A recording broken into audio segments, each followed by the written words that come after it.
অনুরূপ ভাই, তুমি ভালো আছো? তোমাকে তো আমি কোনোদিন দেখিনি। ভাই, তুমি আঙ্কেল আন্টিকে নিয়ে আমাদের মাকে, আমার বাবাকে এসে দেখিয়ে যাও। বাড়িতে আসি ভাই, তুমি আসলে অনেক খুশি হবো আমি। সকাল সকাল বেরিয়ে পড়লাম কাজে। তো আজকে দুদিন পর এই যে কাজে যাচ্ছি।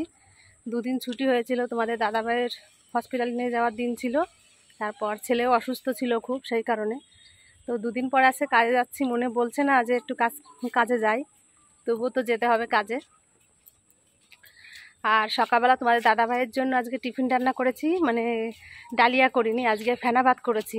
বলছে আমাকে ফেনা ভাত করতে, তো ফেনা ভাত আর ডিম সিদ্ধ করে রেখে আসলাম। আর এখন আমি কাজে যাচ্ছি। তো কাজ থেকে বাড়ি যেয়ে তারপর তোমাদের সঙ্গে কথা বলবো পরে। এখন এই যে কাজ থেকে বাড়ি আসলাম, তো গরমে পুরো হাঁপিয়ে গেছি, আর রোদ উঠেছে প্রচুর। তো ছাতা নিয়ে যাবো না, রেগুলার ভুলে যাই ছাতা নিতে। তো এই রোদ্দুরের ভিতর হেঁটে হেঁটে হয়ে বাড়িতে আসলাম। তো বাড়িতে এসে দেখি তোমাদের দাদাভাই একটু সবজি কেটে দিচ্ছে আমাকে, মানে সবজি কাটছে, তাই দেখছি। আর ছেলে ওই যে শুয়ে আছে। এই যে বাবা, শরীর ঠিক আছে তোমার? হ্যাঁ, এখন শরীর ঠিক আছে? রাত্রে তো আর বমি হয়নি, জ্বরও আসেনি না? আচ্ছা, ওই তো শরীর ঠিক হয়ে যাবে। একটু কষ্ট হয়েছে, ট্রেনে আসছো না ওই কারণে, তাই না? সকালে কি খেলে? ফেনা ভাত। আমি ফেনা ভাত রান্না করে রেখে গেছিলাম, তাই তুমি খেলে? তাই? বাহ, আমার সোনা লক্ষ্মী। হয়তো সব কিছু খাওয়া শিখবে, যখন যেরকম আমাদের তখন সেরকমভাবে খেতে হয়, তাই না?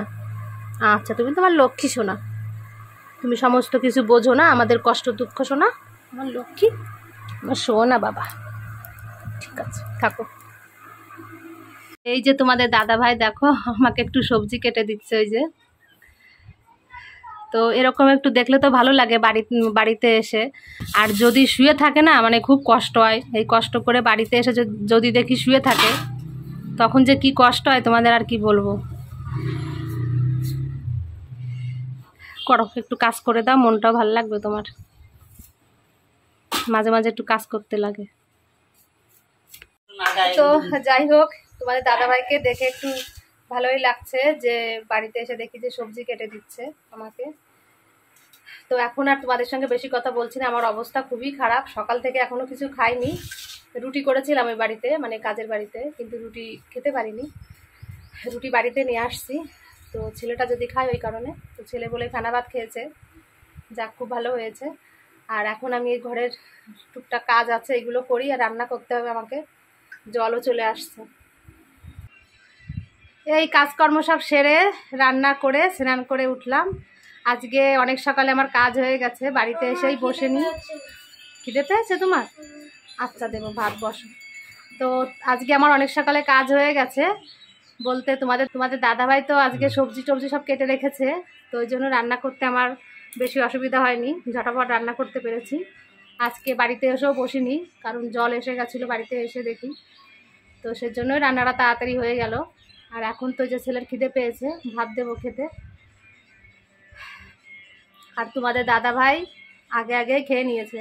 ও আমাদের জন্য ওয়েট করে না, কারণ আমি এই স্নান করতে গেছি, ওর খিদে পেয়ে গেছে, তো নিজে ভাত বেড়ে খেয়ে নিয়েছে। কিন্তু ছেলে আমার জন্য বসেছিল, আমি স্নান করে আসবো, তারপর একসঙ্গে ভাত খাবো। তো এখন ওই যে বলছে খিদে পেয়ে গেছে, তো আমরা একটু খাওয়া দাওয়া করে আসি, তারপর তোমাদের সঙ্গে আবার পরে কথা বলছি। আমরা সবাই খাওয়া দাওয়া করে একটু শুয়েছিলাম। তো শুয়ে থাকবো কেমন করে, আজকে শুতে পারছি না। আমাদের এখানে প্রচুর মানে কারেন্ট যাচ্ছে, কেন জানি না কি হয়েছে, কারেন্টের খুব অসুবিধা হচ্ছে। তো তোমাদের দাদাভাই তো গরম একদম সহ্য করতে পারে না, খুব কষ্ট হয় গরমে। যেমন শীতও সহ্য করতে পারে না, তেমন গরমও সহ্য করতে পারে না। তো এখন এই যে বাইরে এসে বসেছি আমরা, আর তোমাদের দাদাভাই যে বারান্দায় বসে আছে, একটা ওআরএস ওই যে গুলিয়ে খাচ্ছে এখন। ছেলেটাও ঘুমোতে পারছে না, কদিন ধরে তো মানে ঘুমোতে পারেনি ঠিক মতন। তো আমাদের এখানে প্রচুর গরমের জন্য ঘুমোতে পারছে না। তো সবাই আমরা এখন এই যে বাইরে বসে আছি। ওই যে ছেলেটাও খাচ্ছে এখন ওআরএস। অবশ্য খাওয়া ভালো এই গরমে, কারণ ওর তো শরীরটা এমনিতেই ঠিক নেই। ওটা অরেঞ্জের তা, ওই ওআরএসটা।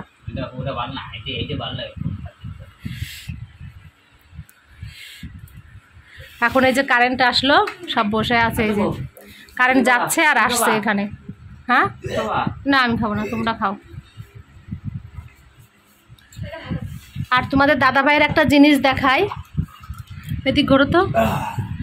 এই দেখো পিঠে, এই যে লাল লাল ফুসকুড়ি টাইপের হয়েছে সমস্ত পিঠে। তুমি দেখো না, এই দেখো অনেক হয়েছে, এই যে হ্যাঁ প্রচুর লাল লাল ফুসকুড়ি হয়েছে। তো কেন হচ্ছে এই জিনিসটা জানি না। তো তোমরা দেখতেই পাচ্ছ, এই দেখো কি অবস্থা পিঠের, সমস্ত পিঠে ভর্তি হয়ে গেছে। এটা তোমাদের দাদাভাই এখনও ঠিক পায়নি, কিন্তু আমি তো ঠিক পাচ্ছি। ও বুঝতেই পারেনি যে এরকম হচ্ছে।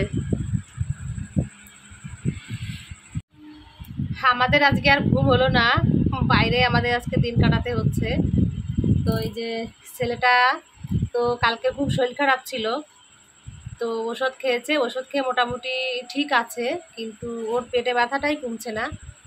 ওর পেটে কালকের থেকে ব্যথা হচ্ছে, মানে এক জায়গা থেকে অন্য জায়গায় গেছে, সেখানে খাবার দাবারগুলো অন্যরকমই ছিল। তো ওই কারণে হয়তো পেটে ব্যথা হতে পারে, বুঝতে পারছি না কিসের থেকে হচ্ছে। কিন্তু আমার খুব টেনশন হয় একে নিয়েই, সত্যি কথা যেটা। কারণ ওর বাবার তো শরীরটা ভালো নেই। ওর যখন 2 বছর বয়স তখন থেকে ওর বাবার শরীরটা খুবই খারাপ। তো সেই কারণে মনের ভিতর খুব টেনশন লাগে, মানে ওর কিছু হলেই তখন বুকের ভিতর খুব কষ্ট হয় আমার। তো দেখছি একটু ভালো ডাক্তার দেখাবো, ইচ্ছা আছে একটু কল্যাণী এমসে নিয়ে যাওয়ার ওকে।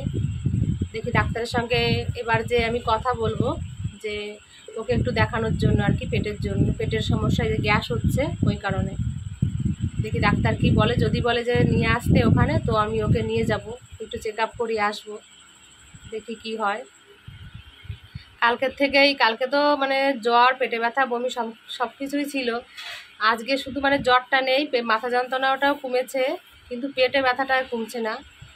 এখন ওই যে পেটে ব্যথা করছে। তো আমি একটু জাপানি পাতা বেটে খাইয়ে দিয়েছি। আমার শাশুড়ি মা বলছে জাপানি পাতা খেলে নাকি একটু উপকার হয়। তো জাপানি পাতা ওকে সকালে খাইয়ে দেওয়া হয়েছে, এখন দেখি কি হয়। তোমাদের আর একটা কথা বলবো আমি, তো তোমরা তো অনেকেই আমাকে সাপোর্ট করো প্রচুর পরিমাণে, খুব ভালোবাসো আমাকে সবাই। তো আজকে একটা দাদাভাইয়ের কথা বলবো, তাপস বনুজ দাদাভাইয়ের কথা বলবো। তো সেই দাদাভাই আমাকে কি বলবো, প্রত্যেকটা ভিডিওতে এত সাপোর্ট করে। সেই দাদাভাইকে আমার তরফ থেকে অসংখ্য ধন্যবাদ।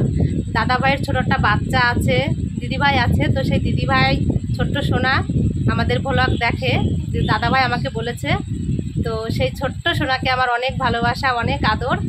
তো আমার ছেলেকেও নাকি খুব ভালোবাসে সেই ছোট্ট সোনা। তো আমার সোনা, সেই ছোট্ট সোনাকে কিছু একটু বলতে চাই। তোমরা আমার সোনার কথাটা একটু শোনো মন দিয়ে সবাই। অনুরূপ ভাই, তুমি ভালো আছো? তোমাকে তো আমি কোনোদিন দেখিনি। ভাই, তুমি আঙ্কেল আন্টিকে নিয়ে আমাদেরকে, আমাদের মাকে, আমার বাবাকে এসে দেখিয়ে যাও। আমরা কেমন আছি না বলো ভাইকে, তুমি আমাদের বাড়িতে আসো ভাই, তুমি আসলে খুব খুশি হব। তুমি আমাদের বাড়িতে আসো ভাই, তুমি আসলে অনেক খুশি হবো আমি। যদি ছোট্ট সোনাটা শুনে থাকো, তো তোমার দাদা দেখো কি বলছে, তো তোমাকে আসতে বলছে। তোমরা সবাই আমাদের বাড়িতে আসতে পারো, এসে আমাদেরকে একটু দেখে যাবে। তাপস দাদাভাইকে বলছি দিদিভাইকে সঙ্গে নিয়ে আর ছোট্ট সোনাকে সঙ্গে নিয়ে আমাদের বাড়িতে একটু ঘুরে যাবেন। আর দাদাভাইয়ের শরীরটা এখন কেমন আছে দাদাভাই একটু জানাবেন। দাদাভাইয়ের শরীরটাও ভালো নেই, তাপস দাদাভাইয়ের। তো সবাই একটু আশীর্বাদ করো দাদাভাই যেন একটু সুস্থ হয়ে যায়, ভালো হয়ে যায়। এই অসুস্থ অবস্থায়ও আমাদের ভিডিও দেখে রেগুলার। দাদাভাইকে কি বলবো, কোনো কিছু বলার ভাষায় আমি খুঁজে পাচ্ছি না। তো আমাকে প্রচুর পরিমাণে সাপোর্ট করে দাদাভাই। তো তোমরা যারা আমার এই ভ্লগটি দেখছো, সবাই একটু দাদাভাইয়ের জন্য সুস্থতা কামনা করো, যাতে দাদাভাই সুস্থ হয়ে যায়, ভালো থাকে। আমাদের বাড়ির অবস্থা দেখো, এই যে বাইরে ফ্যানটা সেটিং করে দিয়েছে। তো আমাদের তো এখানে তো বলছি প্রচুর গরম, তো এই যে বাইরে ফ্যান সেটিং করেছে। আর এদিকে তোমাদের দাদাভাই ওই যে শুয়ে আছে, আর মা এখন এই যে পায়ে ম্যাসাজ করে দিচ্ছে, বলতে এইমাত্র ওআরএস খেয়েছে তোমাদের দাদাভাই। ওআরএস খেয়ে শরীরটা খারাপ হয়ে পড়েছে, তো ওই জন্য এই যে এখন পায়ে একটু ম্যাসাজ করে দিচ্ছে। আর এমনি পায়ে খুব যন্ত্রণা করছে, চিটমিট করে যেরকম, তো এই যে মা ম্যাসাজ করে দিচ্ছে এখন।